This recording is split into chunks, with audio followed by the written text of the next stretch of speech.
Hey guys, welcome back to our channel. So for today's video, I'm going to teach you how to advertise on realestate.com.au privately. So first, of course, is head over to the official website and of course, make sure that you're logged into your account. Next, at the top right corner of your screen, click on the profile icon. Now from here, scroll down and click on My Rental Listings. To get started in listing your property, start typing a suburb of property to rent. Then once done, click on See Options. Now from here, since we're doing this or we're going to advertise privately, we're going to pick List on your own.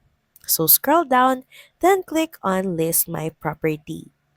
Now from here, just add in details about the property you're trying to list. Just follow all the on-screen prompts until you successfully listed your property. So that's pretty much it. Thank you very much for watching this video and I'll see you again on the next one. Bye!